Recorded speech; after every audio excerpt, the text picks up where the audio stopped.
शालिनी जी को इस तरह पूरे परिवार का अवनी का ख्याल रखना अच्छा नहीं लगा, इसलिए वह युवराज और अद्विक को डांटते हुए कहती हैं, युवराज, तुम्हें नहीं लगता कि तुम्हें अपने भाई का बिजनेस में हाथ बटाना चाहिए? जितनी जल्दी हो सके ऑफिस जाना शुरू कर दो। युवराज मुस्कुराने लगता है। तभी शालिनी जी उसे भी डांटते हुए कहती हैं, अद्विक, तुम ज्यादा दांत दिखाने की जरूरत नहीं है।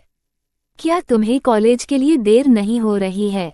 अगर पढ़ाई करने का मन नहीं है तो बताओ, मैं आर्यन से कहकर तुम दोनों को ऑफिस ले जाने के लिए कहती हूँ। शालिनी जी की बात सुन युवराज और अद्विक दोनों जल्दी से बाहर की तरफ जाते हुए कहते हैं, नहीं मॉम, हम बहुत बिजी हैं, और जल्दी से भाग जाते हैं।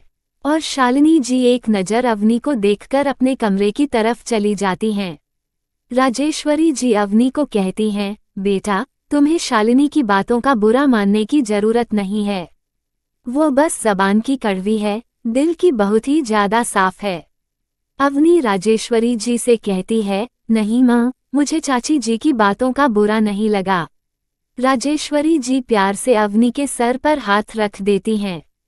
मरीना कॉर्पोरेशन। मुंबई के बांद्रा सी फेस पर स्थित मरीना कॉर्पोरेशन दूर से ही किसी विदेशी कंपनी जैसी चमक बिखेरती थी।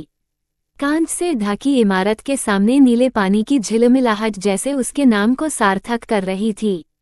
ये वही जगह थी जहां दुनिया भर से आने वाले जहाज़ों की निगरानी होती थी। कार्गो शिप से लेकर लग्जरी क्रूज तक सब कुछ मरीना के नेटवर्क से होकर गुजरता था। अंदर काम करने वाले लोगों की वर्दी नीले और सफ़ेद रंग की थी, जैसे समुद्र और आसमान एक साथ उतर आए हों। ऑफिस में हर चीज़ परफेक्ट थी, सलीके से रखी फाइलें, सुगंधित माहौल और बड़ी बड़ी स्क्रीन जिन पर समुद्र के रास्ते नजर आते थे। मरीना सिर्फ एक कंपनी नहीं, बल्कि आर्यन का वह सपना था जो उसने बहुत ही मेहनत से खड़ा किया था। आज देश विदेश के लोग आर्यन की कंपनी में काम करने के लिए बड़े से बड़े इंटरव्यू को क्लियर करके अपने लिए जगह बनाते थे। आर्यन अपने केबिन में बैठा किसी फाइल को पढ़ रहा था। वहीं उसके सामने आरव अब आर्यन से कहता है, तो तुमने क्या सोचा है? तुम अवनी के साथ क्या करने वाले हो? देखो, मैं तुम्हें पहले ही बता रहा हूँ कि अवनी बहुत ही मासूम है। कुछ ऐसा मत करना कि उसका दिल टूट जाए, वह बाकी लड़कियों की तरह नहीं है। तुमने देखा ना कैसे उसने सारे परिवार को ही अपना बना लिया है। और मुझे नहीं लगता कि अवनी से बेहतर संजना कभी हमारे परिवार के लिए हो सकती थी। आर्यन अपनी फाइल में देख रहा था। वह अपनी फाइल को नीचे रखकर एक नज़र आरव की तरफ देखता है और अपनी टेबल पर रखे सिगार को जलाते हुए उसके कश लेते हुए कहता है, तुम्हें क्या लगता है मैं संजना से शादी करता? तुम मुझे बहुत अच्छी तरह से जानते हो, फिर भी ऐसी बातें क्यों कर रहे हो?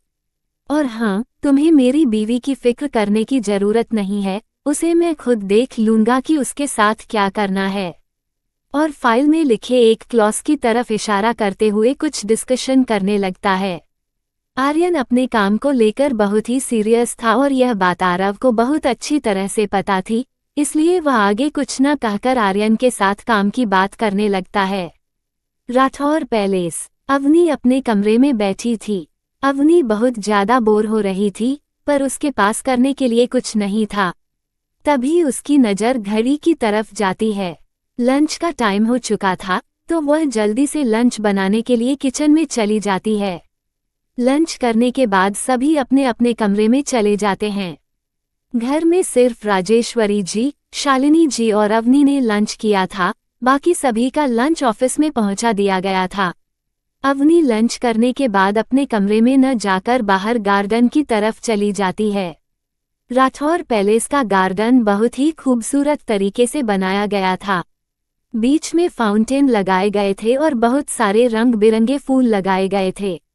राठौर पैलेस देश का बहुत ही सुंदर पैलेस था, जिसकी कीमत खरबों में थी। पैलेस में हर एक तरह की सुविधा थी। आए दिन राठौर पैलेस की चर्चा अखबारों में होती रहती थी। अवनी गार्डन में लगी चेयर पर बैठ जाती है। अवनी को अपने नाना नानी और भाई की बहुत याद आ रही थी कि तभी उसके पीछे से राजेश्वरी जी उसके कंधे पर हाथ रखते हुए कहती हैं, क्या हुआ बेटा, तुम यहाँ क्यों बैठी हो? और उसके सामने लगी चेयर पर बैठ जाती हैं। अवनी राजेश्वरी जी को कहती है, कुछ नहीं माँ, बस ऐसे ही। आप बताए, आप यहाँ कैसे? आप तो कमरे में गई थीं। राजेश्वरी जी कहती हैं, मैंने बालकनी से तुम्हें बैठे हुए देखा तो सोचा क्यों न मैं भी तुम्हारे साथ आकर ताजी हवा ले लूं। राजेश्वरी जी की बात सुन अवनी हल्का सा मुस्कुराती है। राजेश्वरी जी अवनी की उदासी को बहुत अच्छी तरह से जान रही थीं और वह अवनी से कहती हैं, क्या हुआ बेटा, घर की याद आ रही है? लो, तो मेरा फ़ोन लेकर घर वालों से बात कर लो। राजेश्वरी जी की बात सुन अवनी के चेहरे पर मुस्कुराहट आ जाती है। वह कहती है, सच में माँ, क्या हम फ़ोन कर सकते हैं? राजेश्वरी जी अवनी की बात सुन मुस्कुराते हुए कहती हैं, तुम बात कर लो। वह देखकर चली जाती हैं। अवनी जल्दी से नंबर डायल करती है। उधर से अवनी की नानी फ़ोन उठाते हुए हेलो कहती हैं। अवनी नानी की आवाज़ सुन अवनी की आंखों में नमी छा जाती है और वह अपनी भावुक आवाज़ में कहती है, नानी। अवनी की आवाज़ सुन अनुपम जी उधर से अपनी नातिन की आवाज़ पहचानते हुए कहती हैं, अवनी, कैसी हो तुम? अवनी अनुपम जी से कहती है, नानी, मैं बिल्कुल ठीक हूँ। आप बताइए, नाना जी कैसे हैं और अर्जुन कैसा है? अनुपम जी कहती हैं, बेटा, यहाँ पर सब कोई ठीक है। तुम्हारे नाना जी भी ठीक हैं और अर्जुन भी बहुत जल्दी सब कुछ समझ जाएगा। और हाँ, मैं तुम्हारे नाना जी और अर्जुन को पग फेरे के लिए भेजने वाली थी। अवनी नानी की बात सुन अवनी को सुबह आर्यन का व्यवहार याद आता है। वह अपने नानी को मना करते हुए कहती है, नानी, आप अभी मत भेजिएगा। जब दोनों परिवार में थोड़े रिश्ते ठीक हो जाएंगे तब आप नाना जी को भेजिएगा। नानी को अवनी की बात बिल्कुल ठीक लगती थी और उन्हें पता था कि अवनी एक बहुत ही समझदार और सुलझी हुई बच्ची है, जो सही होगा वह इस चीज़ को करेगी। वो उसकी बात को मान लेती हैं। कुछ देर तक अवनी नानी से बात करने के बाद राजेश्वरी जी को उनका मोबाइल दे देती है। अवनी नानी से बात करने के बाद अवनी के चेहरे पर एक प्यारी सी स्माइल आ गई थी। रात का डिनर और आर्यन का आना। रात के समय सभी लोग डाइनिंग टेबल में बैठे थे और अवनी सभी को खाना परोस रही थी। अवनी बार बार दरवाजे की तरफ देख रही थी। सब लोग अपना खाना खाना शुरू कर देते हैं।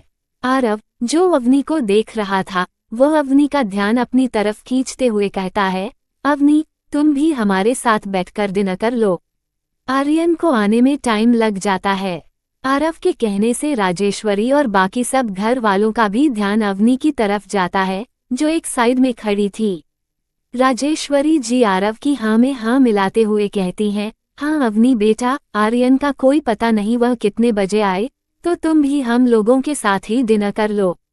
इस तरह सभी के कहने से अवनी किसी को भी मना नहीं कर पाती, इसलिए वह सभी के साथ डिनर कर लेती है।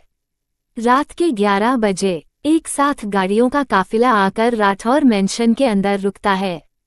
गाड़ी में से जल्दी से बॉडीगार्ड बाहर निकलता है और आर्यन की तरफ का दरवाजा खोलता है। आर्यन अपने फोन में मैसेज देखते हुए कार से बाहर निकलता है और घर के अंदर जाने लगता है। आर्यन जैसे ही अपने कमरे में पहुंचता है, उसकी नज़र बेड की तरफ जाती है जो पूरी तरह खाली था। आर्यन एक नज़र कमरे के चारों तरफ देखता है। कमरे में अवनी को न देखकर आर्यन की सांसें तेज हो जाती हैं और उसके जबड़े कस जाते हैं। आर्यन गुस्से से अपना कोट उतार रहा था कि अवनी बालकनी से अंदर आती है और आर्यन का कोट उतारने में मदद करने लगती है। कोट उतारते वक्त आर्यन की नज़र अवनी पर बनी हुई थी और वो उसे अपना कोट उतारने देता है। अवनी आर्यन के आगे खड़ी होने लगती है कि आर्यन दोनों हाथ से अवनी के कमर को पकड़ लेता है और थोड़ा ऊपर की तरफ कर देता है। आर्यन की हाइट अवनी से ज्यादा थी, इसलिए अवनी को टाई खोलने में दिक्कत हो रही थी। अवनी पूरा आर्यन के सहारे पर खड़ी थी। वह टाई खोलकर वहीं पास रखे सोफे पर रख देती है और आर्यन से कहती है, आप जल्दी से फ्रेश होकर नीचे आइए, मैं आपके लिए डिनर लगाती हूँ, और कमरे से चली जाती है। अवनी सारा खाना गर्म करके टेबल पर डिनर लगाती है। आर्यन ऊपर से नीचे आता है और अपनी कुर्सी पर बैठ जाता है। अवनी आर्यन को खाना सर्व करती है और उसके पास वाली चेयर पर बैठ जाती है। आर्यन अपना खाना खाकर ऊपर की तरफ चला जाता है और अवनी प्लेट समेटकर किचन साफ कर अपने कमरे चली जाती है। आर्यन को कमरे में न देखकर अवनी को लगता, है कि आर्यन अपने स्टडी रूम में होगा और वह अपने कपड़े लेकर फ्रेश होने के लिए बाथरूम चली जाती है। कुछ देर में अवनी अपने बेड पर लेटते ही सो जाती है। अवनी सो रही थी कि उसे अपने शरीर पर किसी के हाथ फेरते हुए महसूस होते हैं। उसका दम घुटने लगता है, सांस लेने में प्रॉब्लम होती है। वह देखती है कि आर्यन उसे किस कर रहा था और वह अपने हाथ से अवनी के सूट की डोरी भी तोड़ देता है।